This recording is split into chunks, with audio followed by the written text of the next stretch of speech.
नमस्कार, city centre show में आपका स्वागत है। मुंबई से मैं हूं पूजा भारद्वाज और इस वक्त मैं मुंबई के परेल इलाके में हूं, मशहूर गणेश वर्कशॉप में, जहां पर मूर्तियां बनाई जाती हैं। और आप देखें, रंग बिरंगी बेहद खूबसूरत गणपति मूर्तियां यहां पर आपको नजर आएंगी। और चूंकि इस वर्कशॉप में बड़ी मूर्तियां भी बनती हैं, लेकिन इस बार आप देखें छोटे गणपति ही आपको यहाँ पर ज़्यादातर नज़र आ रहे होंगे, क्योंकि इस बार मुंबई में आपको बता दें, कोरोना को देखते हुए गणपति मूर्ति की जो ऊंचाई है उसको तय किया गया है। घरों की जो मूर्ति है वो 2 फुट तक होगी। जो सार्वजनिक पंडालों में मूर्तियां लगाई जा रही हैं उनकी ऊंचाई 4 फुट से ऊपर नहीं होगी। आपको इस पूरे वर्कशॉप में आपको हम बाहर की भी तस्वीरें दिखाते हैं। और अब देखिए लोग पहुंचकर किस तरह से मूर्ति खरीद कर अपने घरों की ओर और पंडालों की ओर जा रहे हैं। बाहर की तस्वीर अगर आपको दिखाएं तो गणेश चतुर्थी कल है, उसके एक दिन पहले लोग किस तरह से मूर्ति ले जाते हुए अपने पंडालों में नज़र आ रहे हैं। आप देखें, सार्वजनिक पंडाल से जुड़े हुए लोग यहाँ पर आपको नज़र आ रहे हैं और बप्पा की पूजा यहाँ पर ये कर रहे हैं। उसके बाद मूर्ति अपने पंडाल की ओर लेकर जा रहे हैं। तो एक गणेश चतुर्थी कल है और इसी के साथ ही महाराष्ट्र में गणेशोत्सव की शुरुआत हो रही है। 11 दिनों तक ये रौनक आपको महाराष्ट्र में नजर आएगी, लेकिन इस बार कोरोना की वजह से रौनक कम होगी, इसलिए क्योंकि सार्वजनिक पंडालों में लोगों के जाने पर पाबंदी है। लोग जाकर दर्शन नहीं कर सकते हैं। ऑनलाइन माध्यम से, इलेक्ट्रॉनिक माध्यम से ही लोग दर्शन कर सकते हैं। और इस वजह से किस तरह से मंडलों से जुड़े लोगों और भक्तों में नाराजगी है, ये सुनील सिंह अपनी इस रिपोर्ट में दिखा रहे हैं। मुंबई में गणेश उत्सव की तैयारी जोरों पर है। गणेश मंडल सज चुके हैं तो घरों में भी मूर्तियां ले जाने की शुरुआत हो चुकी है, लेकिन कोरोना के चलते लगी पाबंदियों ने खुशी पर लगाम लगा रखी है। 5 लोग ही जा सकते हैं, उसमें थोड़ा सा पाबंदी थोड़ा सा लगता है कि सब लोग होने चाहिए विसर्जन के लिए। जल्द से जल्द ये कोरोना ख़त्म हो जाए, सब लोग हम लोग गेट टुगेदर कर सके, एंजॉय कर सके लाइफ बस, और सबका हेल्थ सब लोग सेफ रहे। राज्य सरकार ने 4 फुट से ऊंची मूर्ति नहीं लगाने का आदेश तो बहुत पहले दे दिया था, लेकिन 2 दिन पहले अचानक से मंडलों में प्रत्यक्ष दर्शन पर रोक लगा दिया है, जिसके चलते गणेश मंडलों में नाराजगी है। गवर्नमेंट ने जो एसओपी दी हुई है वो हिसाब से ही मंडल की तरफ से सभी दर्शन की व्यवस्था की जा चुकी थी, लेकिन अचानक से कल जो एसओपी आई है, आप डायरेक्टली किसी भक्त को यहाँ पंडाल में अलाउड नहीं कर सकते, अलाउड ही नहीं है। तो वो हिसाब से ऑनलाइन दर्शन की जो व्यवस्था है मंडल की, तो वो उसकी शुरुआत मंडल ने की हुई है कल से ही, और आप ऑनलाइन ही दर्शन ले सकते हैं। हालांकि बहुत ही दिक्कत है, क्योंकि भाविकों में मुंबई का राजा का प्रत्यक्ष आके यहाँ दर्शन लेने की जो उत्साह होता है वो कुछ पैमाने पे कम हुआ है, ऐसा माना जा चुका है। लेकिन इसका ये मतलब नहीं कि गणेश पूजा में कहीं कोई कमी आई है। चिंचपोकली में गणेश मूर्तिकार सुनील कांबले का कहना है कि पिछले साल की तुलना में इस बार गणेश मूर्तियों की मांग बढ़ी है। पिछले साल जो मूर्तियाँ थी मतलब बहुत कम इसमें गई, लेकिन इस साल वो हिसाब से देखा जाए तो इस साल बेटर है, पिछले साल से इस साल बेटर है। ढोल ताशे उमंग भले बाहर नहीं दिखाई पड़ रहा है प्रतिबंध की वजह से, लेकिन लोगों में, भक्तों में उत्साह बढ़ा है पिछले साल की तुलना में, और लोग बड़ी संख्या में फिर से बप्पा को अपने घरों में ले जा रहे हैं, उनको प्रतिष्ठित कर रहे हैं और पूजा पाठ करेंगे। और सबकी यही अपेक्षा, आकांक्षा और प्रार्थना है कि बप्पा विघ्नहर्ता जो हैं वो जल्द ही कोरोना के इस विघ्न को हरें और फिर से पहले जैसे दिन लाएं, ताकि लोग फिर से उत्साह के साथ, उमंग के साथ गणेश बप्पा का उत्सव मना सकें। मुंबई से cameraman Praveen Rocha, Sunil Singh, NDTV India के लिए। और भाई ये बात करते हैं वाराणसी की ज्ञानवापी मस्जिद की, जिसका एएसआई सर्वे नहीं होगा। इलाहाबाद हाईकोर्ट ने निचली अदालत के फैसले पर रोक लगा दी है और 2 हफ्तों के अंदर सभी पक्षों को जवाब दाखिल करने के लिए कहा है। आपको बता दें कि सर्वे का मकसद था ये पता लगाना कि क्या किसी मंदिर को तोड़कर मस्जिद बनाई गई है। कमाल खान की रिपोर्ट देखिए। वाराणसी में ज्ञानवापी मस्जिद का विवाद पुराना है। 1991 में कुछ लोगों ने सिविल कोर्ट में ज्ञानवापी कॉम्प्लेक्स पे दावा पेश किया, कहा कि मस्जिद विश्वनाथ मंदिर तोड़कर बनी है। यह मामला इलाहाबाद हाईकोर्ट पहुंचा। कोर्ट ने इस साल मार्च में इस पे फैसला सुरक्षित कर लिया। अप्रैल में सिविल कोर्ट ने इस मामले में एएसआई से ज्ञानवापी मस्जिद का सर्वे या खुदाई कराने का आदेश दिया था, ताकि पता लग सके कि क्या मस्जिद मंदिर तोड़ के बनी है। हाईकोर्ट ने अपने आदेश में लिखा, वाराणसी की कोर्ट को पूरी जानकारी थी कि इस पे 15 मार्च 2021 को फैसला सुरक्षित हो चुका है। ऐसे में उसे बुनियादी मुकदमे में एएसआई से सर्वे कराने की अर्जी पे फैसला नहीं देना चाहिए था। वाराणसी की अदालत से जिस न्यायिक शिष्टाचार और मर्यादा के पालन करने की अपेक्षा की जाती है, ये समझ से बाहर है कि उसने दोनों का पालन नहीं किया। हमने ये इस उम्मीद से कहा है कि अदालत को जो बड़ी जिम्मेदारी है उसे अति उत्साह में छोड़ा नहीं जा सकता। उसमें आज कोर्ट ने फिर स्टे किया पूरा, और एक तरह से स्ट्रिक्चर भी कोर्ट बिलो के अगेंस्ट, यानी सिविल जज साहब जो है उनके खिलाफ स्ट्रिक्चर भी, उनको पावर नहीं थी। जब हाईकोर्ट में मैटर सुनवाई हो रही थी और हो चुकी थी और जजमेंट रिजर्व था, तो उनको पावर नहीं थी कि वो किसी तरह का भी कोई ऑर्डर पास कर सके। ज्ञानवापी मस्जिद की खुदाई और सर्वे करने के लिए दिए गए अपने आदेश में वाराणसी सिविल कोर्ट ने लिखा था कि कमेटी को ज्ञानवापी मस्जिद के किसी भी हिस्से में जाने का अधिकार है। कमेटी पहले जीपीआर, जीआरएस को इस्तेमाल करे और तय करे कि क्या उसे इसके किसी हिस्से में खुदाई या उसे उखाड़ने की ज़रूरत है। अगर ऐसा करना हो तो इसे 4 वर्ग फीट के दायरे वाली खड़ी सुरंग बनाकर किया जाए। लंबाई में खुदाई तब की जाए जब उसे किसी ठोस नतीजे पे पहुंचने की उम्मीद हो।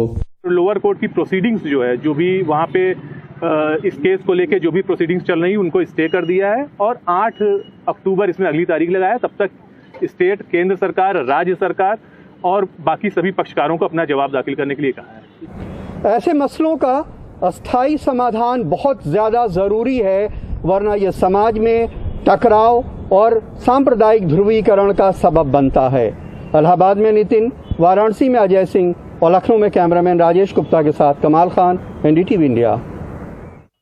हवाई यात्रा के दौरान आपकी शिकायत का निपटारा पहले एयरलाइन कंपनी किया करती थी, लेकिन अब इसमें निपटारे के लिए आपकी यानी कि यात्री की सहमति की भी ज़रूरत है।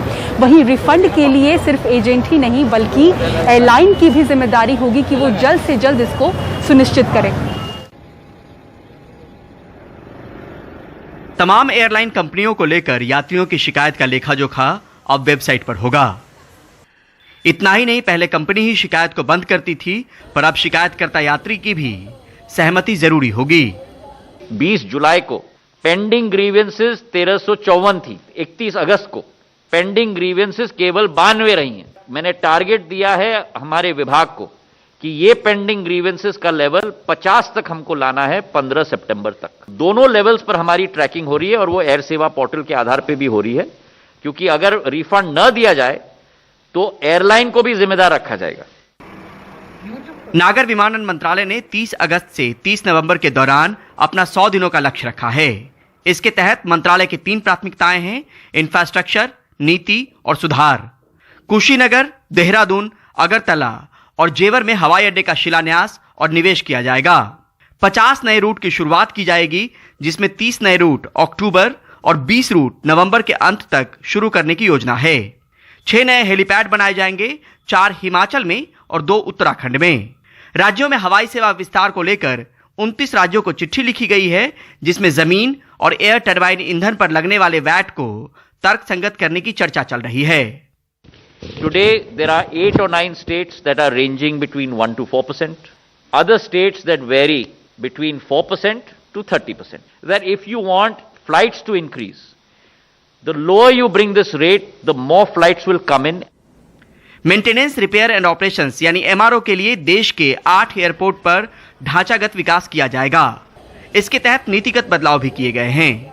मसलन ओपन टेंडरिंग के जरिए 30 साल के लिए अलॉटमेंट, लीज, रेंटल बिडिंग के जरिए होगी, रॉयल्टी खत्म किया जाएगा और अब हर साल नहीं बल्कि 3 साल में किराया 15% तक ही बढ़ाया जाएगा। नई दिल्ली से परिमल कुमार, एनडीटीवी इंडिया। और ऑनलाइन क्लासेस किस तरह से बच्चों के लिए आफत बनी है, पूरी रिपोर्ट आपको दिखाएंगे ब्रेक के बाद। देखते रहिए city centre show.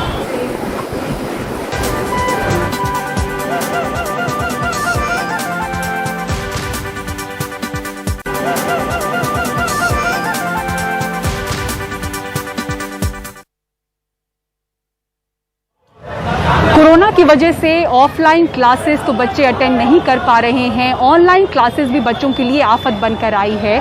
Screen time बढ़ने की वजह से किस तरह से इसका बुरा असर बच्चों की आंखों पर पड़ रहा है और किस तरह से ज़्यादातर बच्चे मायोपिया का शिकार हो रहे हैं, इस रिपोर्ट में देखिए। ऑनलाइन पढ़ाई वर्क फ्रॉम होम, घंटों फोन पर बिताना, चाहे बच्चे हों या बड़े, सभी का ज्यादातर समय ऑनलाइन बीत रहा है।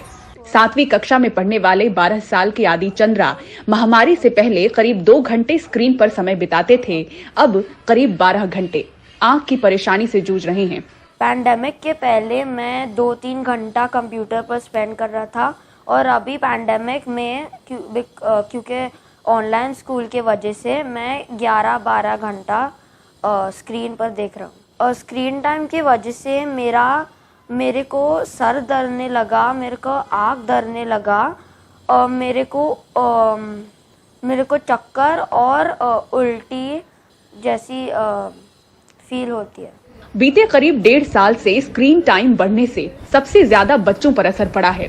काफी संख्या में बच्चे मायोपिया का शिकार हो रहे हैं। मायोपिया आंखों का ऐसा दोष है जिसमें निकट की चीजें तो साफ साफ नजर आती हैं, किंतु दूर की निगाह धुंधली हो जाती है। बच्चों में हम देखते हैं कि ड्राई आईज बहुत कॉमन हो चुका है और आई इन्फेक्शंस भी बहुत कॉमन हो चुके हैं। इसके अलावा बच्चे एंग्शियस और डिप्रेस भी लग रहे हैं। सबसे इम्पोर्टेंट है मायोपिया, जो माइनस पावर बढ़ना। ये बहुत बड़ा प्रॉब्लम हो सकता है आगे की सालों में। बहुत सारे बच्चे -1, 2 से लेकर सीधे -4, 5 तक जा रहे हैं और उसमें सबसे कॉमन एज ग्रुप है 6 से 10। ये जो एज ग्रुप है ये ग्रोइंग एज है। इस समय मायोपिया बढ़ने का चांस ज्यादा रहता है और ऑनलाइन की वजह से वो बहुत ज्यादा बढ़ गया है। आई स्पेशलिस्ट डॉक्टर उषा जौहरी बताती हैं कि वो एक दिन में ऐसे 10 बच्चों का इलाज कर रही हैं। 2 साल पहले हफ्ते में 15-20 पेशेंट्स देखते थे। अभी हम लोग एवरी डे, हर रोज 8 से 10 पेशेंट्स हम लोग देखते हैं, क्योंकि बच्चों का स्क्रीन टाइम बढ़ गया है। बच्चे स्क्रीन देख रहे हैं, फॉर एग्जांपल अगर मोबाइल देख रहे हैं it should be 1 feet away, अगर लैपटॉप देख रहे हैं it should be 2 feet away, अगर टीवी देख रहे हैं it should be 10 feet away. Last 2 सालों में हमने पैंडेमिक में देखा है कि पेरेंट्स जो हैं काफी अपने बच्चों के साथ आ रहे हैं कंप्लेंट्स लेके कि हमको दिखता नहीं है बराबर और आंख में से पानी आता है, लाल रहती हैं। हम सेम प्रॉब्लम्स हमको एडल्ट्स में भी आ रहा है कि वो कंप्यूटर के सामने ज्यादा देर बैठ नहीं सकते हैं उनको। और जब आप स्क्रीन के ऊपर देख रहे हैं तो आंख को ज्यादा मॉइस्ट रखा करो, आंख जो है ब्लिंक किया करो ज्यादा। आंख ब्लिंक करने से आंख ड्राई नहीं होती है। तो ये छोटी छोटी चीजों से आपका खुद से मैनेज कर सकते हैं घर पे। करीब 4 से 6 घंटे की ऑनलाइन पढ़ाई और फिर दूसरी classes, online mobile game, TV, ये सब मिलाकर बच्चे करीब 8 से 9 घंटे स्क्रीन पर समय बिता रहे हैं। जबकि जानकार कहते हैं कि छोटे बच्चों के लिए स्क्रीन पर बिताया जाने वाला समय 2 घंटे से ऊपर नहीं होना चाहिए।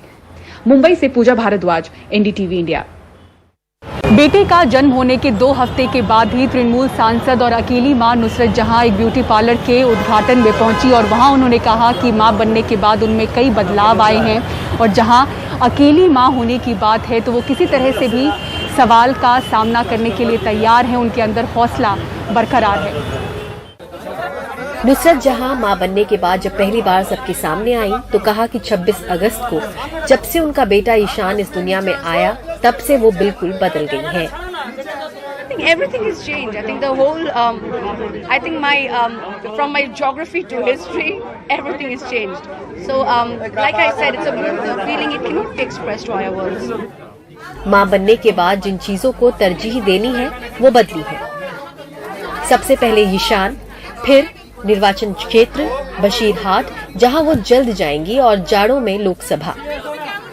फिल्में फिलहाल ठंडे बस्ते में हैं और जहां तक अकेली मां होने पर सवालों की बात है तो सारे जवाब उनके पास हैं। I have always been ready, always, and nothing can hinder my spirit. The father knows who the father is, and we are having a great parenthood at the moment. So myself and Yash, we're having a good time. मां बनने के बाद भले बहुत सी बातें बदल गई हों, लेकिन जो नहीं बदला है वो है नुसरत जहां की बेबाकी और साफ गोई। कोलकाता में जीडी शंकर के साथ मोनिदीपा बैनर्जी, एनडीटीवी इंडिया। और एनडीटीवी देश का सबसे भरोसेमंद निजी समाचार चैनल समूह है। ये बात एक बार फिर से साबित हो गई है। रॉयटर्स इंस्टीट्यूट और ऑक्सफोर्ड यूनिवर्सिटी के एक सर्वे में बताया गया है कि 76% लोग एनडीटीवी समूह पर भरोसा करते हैं। तो हमें दर्शकों का भरोसा हासिल है। दूसरे नंबर पर जी न्यूज है, तीसरे नंबर पर आज तक, चौथे नंबर पर टाइम्स नाउ और 5वें नंबर पर Republic TV. City centre show में फिलहाल इतना ही, लेकिन जाते जाते ये तस्वीरें एक बार फिर से आपको दिखाते हैं और इन तस्वीरों के साथ आपको छोड़े जाते हैं। परेल का वर्कशॉप है ये गणपति का, जहां पर गणेश मूर्तियां बनाई जाती हैं। और आप देखें, एक रात पहले फिर से गणेशोत्सव की शुरुआत है और एक रात पहले यहाँ पर लोग मूर्तियों को अपने घरों पर ले जाते और पंडालों में ले जाते हुए नजर आ रहे हैं। इस बार भी कोरोना की वजह से पाबंदियां बरकरार हैं। सार्वजनिक पंडालों में लोग जाकर दर्शन नहीं कर सकते हैं बापा के, ऑनलाइन माध्यम से ही लोग दर्शन कर सकते हैं। हालांकि जो पाबंदी है वो 2 दिन पहले ही गाइडलाइन जारी की गई है बीएमसी की तरफ से। इसी के साथ ही साथ कल से 19 सितंबर तक के लिए, यानी कि 10 से 19 सितंबर तक के लिए धारा 144 मुंबई में लागू रहेगी। किसी भी तरह की गणपति जुलूस की इजाजत मुंबई शहर में नहीं होगी। तो इन्हीं पाबंदियों के बीच इस साल भी गणेशोत्सव मुंबई महाराष्ट्र में, जो सबसे बड़ा पर्व है महाराष्ट्र का, इन्हीं पाबंदियों के बीच मनाया जाएगा। तो इन्हीं तस्वीरों के साथ आपको छोड़े जाते हैं सिटी सेंटर शो में। खबरों के लिए देखते रहें एनडीटीवी इंडिया। नमस्कार।